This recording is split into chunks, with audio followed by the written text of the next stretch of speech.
langsung ke perencanaan. Yang di sana MTS duduk situ aja. Ya. Sip.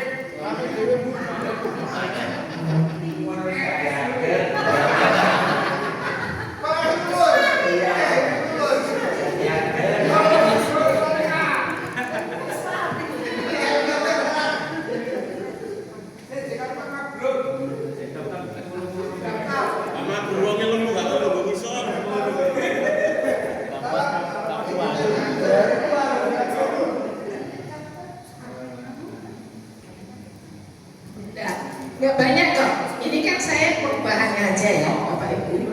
Ketoke nek saka kono ora ketok, Pak. Enggak apa-apa ya.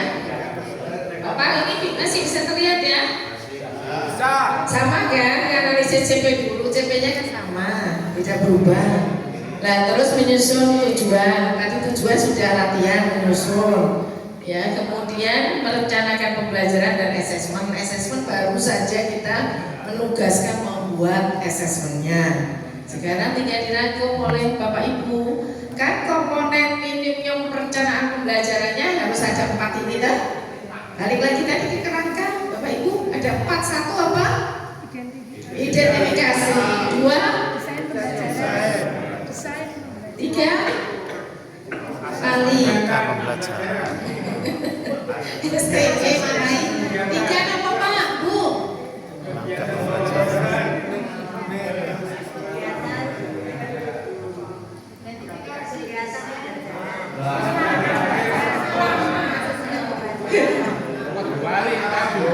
Ada nulisaken kabeh burung kontur lagi mau ya.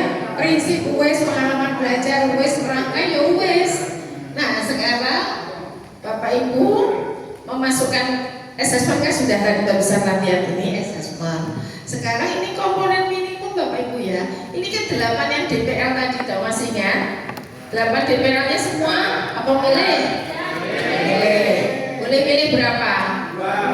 2, 3 sesuai kebutuhan. DP-nya apa? Materinya apa? Silakan ini dicentrang, tapi centrangnya tentu ada reasoningnya mengapa mengambil DPL itu dari 8 DPL. Kemudian pasti ada TP kan? Pak Ibu merumuskan P tadi yang taksonomi. Taksonomi apa? Loh, satu lagi. Pilih itu. Ya, taksonominya monggo. Tujuannya, tuliskan tujuan pembelajaran yang cakup kompetensi dan konten dari ruang lingkup materi dengan menggunakan kata kerja operasional yang relevan. Nah, yang relevan tadi dipilih yang mana?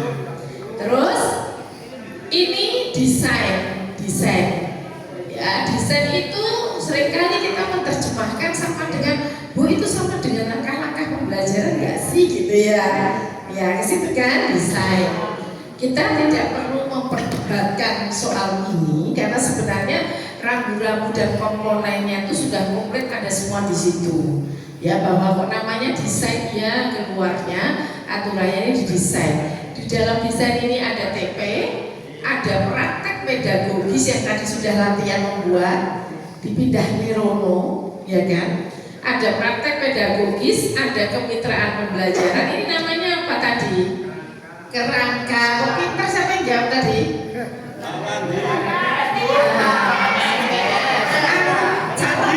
Saya sih terlihat ada kerangka. Boleh kerangkanya itu? Kerangka. Terus, oke, keren. Terus nanti pada saat dampingi kepala sekolah guru harus waktu ain. Enggak boleh ya. Harus 4 ini harus ada semua ya Bapak Ibu. Praktek pedagogis, kemitraan pembelajaran ya. Tuliskan kemitraannya itu mengapa ditulisi opsional itu artinya kan tetap ada, tapi kita nggak maksa sebenarnya ya kemitraan pembelajaran. Ini karena pasti kita bermitra gitu ya antar guru. Karena nanti pada saat inquiry kolaborasi ya, inquiry kolaborasi itu kita bisa bermitra dengan guru lain pada mata pelajaran lain untuk membuat proyek yang sama dengan TP yang berbeda-beda. Tergambar nggak Bapak Ibu? Lama ini apakah sudah ada begitu? Misalnya guru IPA, guru IPS, kalau guru seni, misalnya kolaborasi project. Ini yang namanya inquiry kolaborasi. Nanti materi terakhir dari sini, ya. Belum tahu ya? Ya udah. Kok angel belum? Enggak orang sing angel. Bapak Ibu, lingkungan pembelajaran ditulis ya. Lingkungan pembelajaran itu apa saja? Ya, budaya aman, nyaman, ruang fisik, gitu-gitu itu lingkungan pembelajaran. Ruang virtual. Nah, ruang virtual itu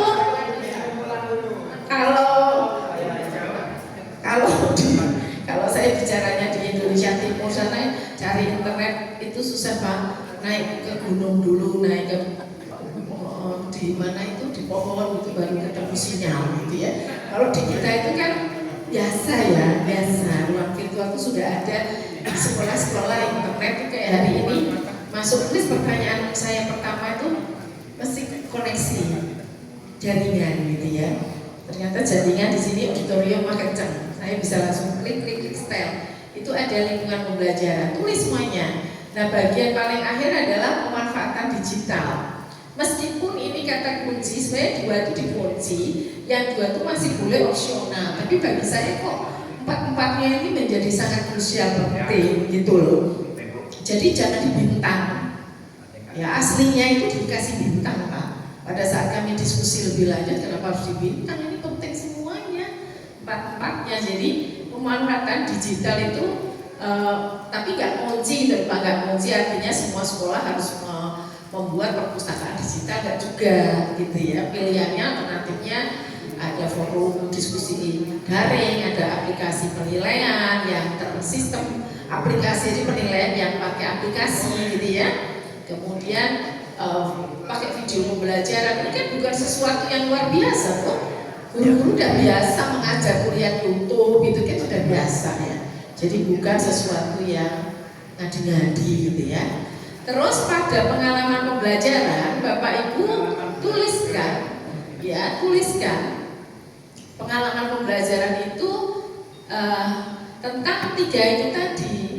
Isinya apa? Memahami, mengaplikasi dan merefleksi. Itu adalah pengalaman pembelajaran. Kemudian di assessment ya tulis teknik dan instrumen assessment. Jadi mengapa ini harus muncul? Karena tadi dia bertanya ke saya bisik-bisik gitu ya, Bu, kalau begitu modul ajar masih dipakai? Tidak ya Bapak Ibu, sudah tidak ada modul ajar. Nah dipakainya ini aja, perencanaan pembelajaran mendalam. Kalau misalnya di Kemenak masih ada itu, kemudian OP5-nya juga masih hidup sambil kita menunggu regulasi, gitu aja ya. Kita tunggu regulasinya bahwa memang sudah tidak ada, bukan tidak ada sesungguhnya. Kalau itu sudah pembelajaran mendalam, di dalamnya sudah ada proyek, sudah mendalam, itu sudah semuanya.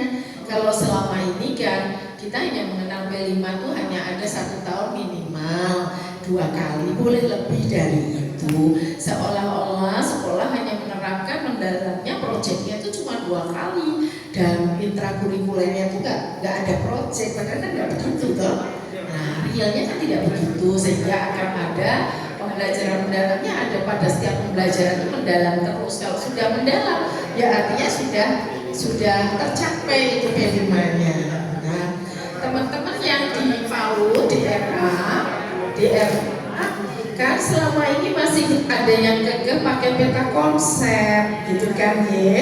Nah jangan berantem lagi soal peta konsep. Kenapa? Ya sudah sejak kurikulum merdeka kan peta konsep sudah nggak digunakan lagi di revisi akhir itu. Mengapa? Karena teman-teman di RA itu ada kecenderungan, mohon maaf ya mungkin bukan yang di sini, gurunya sih ya, pengawasnya untuk urai gitu ya. Tuh tapi aku mau ya Pak ya. Nah itu katanya ya, udah pokoknya saya kalimat pokoknya itu repot Pak. Bahasa buku pokoknya itu, pokoknya di tempat saya itu pakai peta konsep. Kan kalau peta konsep kami jelas merumuskannya nanti apa yang mau disampaikan materi-materinya. Suka terjebak. Mengapa terjebak? terjebak pada pencapaian penyelesaian pada peta konsep di materi, padahal yang mau diukur adalah KTP-nya, TP ke CP, goalnya. Nah, terjebak pada itu sehingga ketercapaian pada materi, pada temanya, sehingga lupa tujuannya, gitu loh.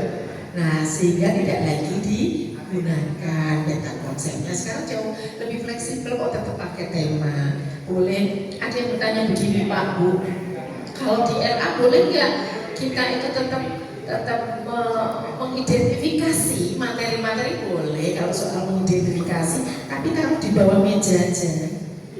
Nah, catatannya itu di bawah meja untuk catatan mengingat, tapi dituliskannya di situ ya udah langsung ditulis, kan sudah PM. Sudah PM pasti sudah mendalam semua materi itu dipelajari secara mendalam karena 3, memahami, mengaplikasi, merefleksi. Kalau sudah sampai merefleksi ya artinya tercapai semua dalam habituasi atau kontekstualnya, sama yang mata pelajaran di MI, di Sanawiyah maupun di Aliyah, ya. Itu sambil menunggu proses itu ya, komodidasme untuk regulasi itu dipayungi oleh peraturan hukum, sementara ya masih SKL yang turun nomor 10 tahun 2025. Kira-kira seperti itu. Nanti kalau menyampaikan ke guru, kalau masih ada yang ngeyel-ngeyel sedikit ya berproses adaptasi. Yang penting kita kan mengatakan ya sekarang sudah pembelajaran mendalam. Tuh. Ayo. Dalam. Ya, mau bertanya?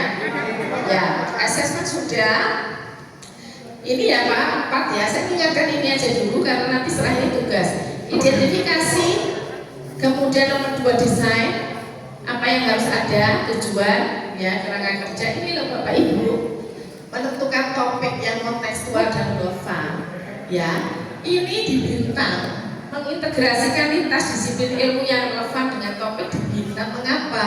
Kalau integrasi ini dibutuhkan ya silahkan dilanjut di komponen desain. Kalau topik yang kontekstual dan relevan juga dibintang, artinya ini menjadi opsional ya yang di bintang ini ya di desain. Kemudian assessment harus ada di awal, proses dan akhir. Pengalaman belajarnya merancang dengan 3 prinsip BPM. Kemudian deskripsinya adalah 3M, memahami, mengaplikasi, merefleksi. Oke, baik. Pertanyaan? Yang mau Pak?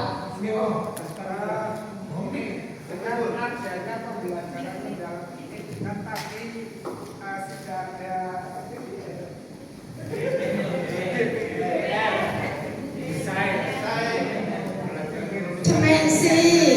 dimensi ya, DPL ada 8